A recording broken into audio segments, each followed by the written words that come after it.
TV9 Bharatvarsh पर exclusive तस्वीरें आपको दिखा रहे हैं। रामलला के प्रथम दर्शन TV9 भारतवर्ष पर आप कर सकते हैं। इस वक्त नगर भ्रमण कराया जा रहा है। राम मंदिर के चारों ओर रामलला को भ्रमण कराया गया है, उसकी तस्वीरें इस वक्त आप देख सकते हैं। TV9 भारतवर्ष पर राम मंदिर आपको इन तस्वीरों में नजर आएगा और राम मंदिर के चारों ओर रामलला को भ्रमण कराया जा रहा है और ये उसकी तस्वीरें इस वक्त आपके सामने। TV9 भारतवर्ष पर आप इस वक्त देख रहे हैं ये पहली तस्वीरें भ्रमण कराने की, क्योंकि राम मंदिर परिसर में ही भ्रमण कराया जा रहा है। नगर भ्रमण का जो कार्यक्रम था उसको बदलकर मंदिर परिसर में भ्रमण कराया गया सुरक्षा कारणों की वजह से। लेकिन ये तस्वीर जो आप पहली बार इस वक्त TV9 भारतवर्ष पर देख रहे हैं, इसमें आप दर्शन कर सकते हैं प्रभु राम की। TV9 भारतवर्ष पर रामलला के प्रथम दर्शन आपको देखने को मिल रहे हैं। ये TV9 भारतवर्ष पर जो तस्वीरें आप इस वक्त देख रहे हैं, इन तस्वीरों में चंपत राय जी भी दिखाई दे रहे हैं और ये तस्वीरें जिसमें पीछे आपको राम मंदिर भी दिख रहा है, राम मंदिर परिसर में भ्रमण कराते हुए तस्वीरें रामलला की। ये पहले दर्शन TV9 भारतवर्ष पर रामलला के कर सकते हैं आप। हमारे साथ कुमार कुंदन भी जुड़ गए। कुमार, हम तस्वीरें देख रहे हैं, पहले दर्शन TV9 भारतवर्ष पर इस वक्त कर सकते हैं दर्शक। रामलला के प्रथम दर्शन इन तस्वीरों में साफ तौर पर दिखाई दे रहे हैं, किस तरह से भ्रमण कराया गया है मंदिर परिसर में। और ये तस्वीरें इस वक्त स्क्रीन पर हम दिखा रहे हैं, जो पहले दर्शन इस वक्त लोग करना चाहें रामलला के दर्शन कर सकते हैं। बिल्कुल, ये जो आपको तस्वीर नजर आ रही होगी, ये वो तस्वीर है जिसमें कि परिसर भ्रमण उनका कराया गया। और जैसा कि पहले ही हमने जानकारी में दिया था कि प्रतीकात्मक दर्शन होंगे। TV9 भारतवर्ष पर देख रहे हैं, प्रतीकात्मक दर्शन होंगे और वो प्रतीकात्मक दर्शन जो है भगवान को कराया गया है। और जो मुख्य विग्रह है वो अभी भी विवेक सृष्टि ट्रस्ट में है, लेकिन जो नगर भ्रमण का कार्यक्रम होता है उसको परिसर भ्रमण करा के एक प्रतीकात्मक तस्वीर की और उस तरीके से जो पूजन विधि है वो पूजन विधि को अभी अभी संपन्न किया गया है। इससे पहले जो मुख्य यजमान थे वो सरयू तट पे गए, वहां पे उन्होंने आराधना की और आराधना करने के बाद सरयू जल लेके आए। जल लेके आने के बाद बिल्कुल पूरी प्रक्रिया आप बताइएगा कुमार। लेकिन इस वक्त जो रामलला की मूर्ति हम देख रहे हैं, जिसके हमारे TV9 भारतवर्ष के दर्शक भी दर्शन कर पा रहे हैं, इस मूर्ति के बारे में जरा बताइए, ये कौन सी मूर्ति है?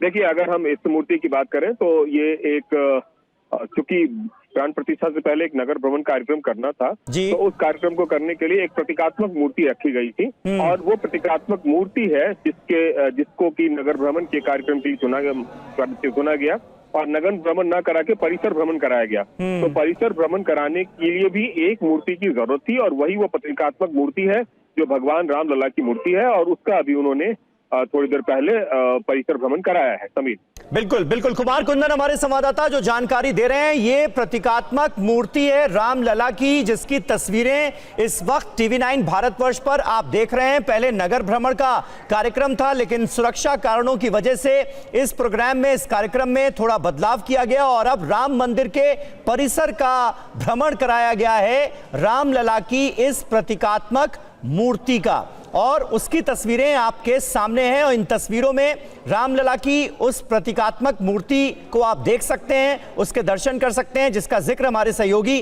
कुमार कुंदन अभी कर रहे थे। कुमार कुंदन हमारे साथ बने। आप कुमार, ये बताइए कि आगे का क्या कार्यक्रम है, जरा उसके बारे में विस्तार से बताएं और भ्रमण का ये जो पूरा कार्यक्रम है ये कब तक चलेगा?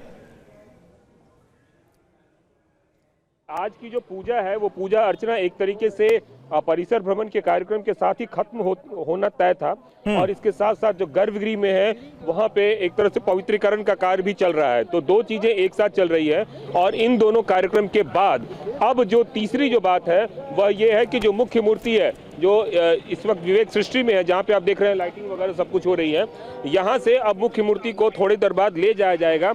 हालांकि कितने देर में ले जाया जाएगा इस पर अभी भी कोई मतलब तयशुदा कार्यक्रम नहीं है, लेकिन जहां तक हमें जानकारी मिल रही है उसके मुताबिक जैसे ही वहां के रिचुअल्स खत्म होंगे, वहां के जो पूजा पद्धति है वो सारी चीजें खत्म होंगी, उसके बाद यहाँ का कार्यक्रम शुरू होगा और यहाँ से ले जाया जाएगा मूर्ति भ्रमण को। मूर्ति को भ्रमण तो नहीं कहेंगे, मूर्ति को लेके और मुख्य मंदिर में जाया जाएगा। दूसरी तरफ एक और तस्वीर दिखाऊं, पुलिस का भारी जमावड़ा अचानक से यहाँ पे हुआ है और बताया जाता है कि कब कैसे कितनी देर में निकलेंगे इस पे तो कोई उहापोह है, लेकिन हाँ इतना जरूर है कि इनकी सिक्योरिटी और तमाम तरह की चीजों को देखकर ये अंदाजा लगाया जाता है कि पुलिस बंदोबस्त को देख के आप अंदाजा लगा सकते हैं कि कभी भी किसी भी वक्त यहाँ से ये चीजें हो सकती है।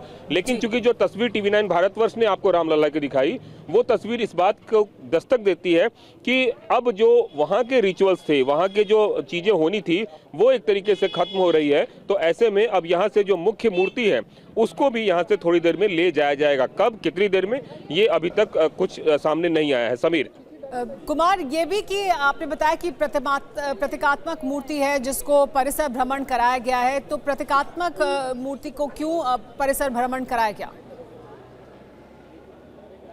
देखिए, उसके पीछे की दो वजह थी। सबसे बड़ी वजह जो अभी मूर्ति बनाई गई है रामलला की, जो अरुण योगीराज जी ने बनाया है, उस मूर्ति के बारे में बताया जाता है कि उसका वजन काफ़ी ज़्यादा था, जैसे कि मान लीजिए 1.5 टन का था। तो ऐसी स्थिति में अगर हम नगर भ्रमण करते तो सुरक्षा के दृष्टि से एक परेशानी हो सकती थी। मसलन चूंकि सब लोगों को 20 तारीख के बाद अयोध्या नहीं आने की हिदायत दी जा रही है, लेकिन आज चूंकि 17 तारीख है और ऐसे में नगर भ्रमण के नाम पे हर कोई मूर्ति को देखना चाहता और एक बड़ी आबादी, एक बड़ी श्रद्धालुओं की भीड़ हो सकती थी, उसको ध्यान में रखते हुए सुरक्षा लिहाज से उस कार्यक्रम को रद्द किया गया। लेकिन चूंकि एक प्रचलित मान्यता है कि अगर किसी मूर्ति का प्राण प्रतिष्ठा होना है तो उसका नगर भ्रमण जरूरी है, तो नगर भ्रमण न करके एक प्रतीकात्मक मूर्ति का परिसर भ्रमण कराया गया, जो कि 100 एकड़ का है। रामलला तीर्थ क्षेत्र का जो पूरी भूमि है, तो उसमें एक प्रतीकात्मक परिसर भ्रमण करवा के और उस पूजा पद्धति को पूरा करने की कोशिश की गई है। तो तरह तरह के जो तमाम पूजा पद्धतियां हैं उनको पूरा किया जा रहा है प्राण प्रतिष्ठा से पहले। इसके अलावा कुमार, ये बताइए कि आज का ये जो कार्यक्रम है, हमने देखा सरयू तट पर एक विशेष पूजा अर्चना की गई, जिसमें जो यजमान थे उन्होंने पूरे विधि विधान से पूजा अर्चना की, और उसके बाद ये परिसर भ्रमण रामलला की प्रतीकात्मक मूर्ति का हो चुका है। अब आगे का क्या कार्यक्रम है, कल क्या क्या होने वाला है, क्योंकि बहुत सारी जानकारियां जो हैं वो ट्रस्ट की ओर से दी गई हैं इसे लेकर, कार्यक्रम को लेकर। समीर, आपने देखा होगा हिंदू रीति रिवाज में जब शादी होती है, खास करके लड़की की शादी के लिए, तो एक मंडप बनाया जाता है। मंडप वो जगह होती है जहाँ पे कि सारे विधि विधान से सभी भगवान को वहाँ बुलाया जाता है और पूरा कर्मकांड होता है। उसी तरीके से कर्मकोटि की जो विधि है, जिसकी बात हम लोग कल कर रहे थे, प्रायश्चित पूजा के बाद कर्मकोटि हुआ था। कर्मकोटि में एक जगह बनाई जाती है, एक वेदी बनाई जाती है, जिस वेदी पे सारे पूजा कर्म को अंजाम दिया जाता है। तो अभी जो आप तस्वीर मैंने आपको दिखाई है और टीवी9 भारतवर्ष जो तस्वीर दिखा रहा है, उसमें आपने देखा होगा कि एक मंडप नुमा कोई आकृति है, उस जगह पे प्रतीकात्मक तस्वीर को लाके रखा गया है। मतलब कि कर्मकोटि पूजा हो गई है और अब आगे की पूजा जो है उसी जगह पे होगी, क्योंकि गर्भगृह का परिसर इतना बड़ा नहीं है कि वहां पे सब तरीके की पूजन पद्धति को किया जाए। तो इसलिए जो विशिष्ट पूजा होगी वही सिर्फ गर्भगृह में होगी। ठीक है कुमार, बहुत बहुत शुक्रिया आपका इस ताजा जानकारी के लिए और साथ ही साथ ये तस्वीरें सीधे अयोध्या से हम तक पहुंचाने के लिए।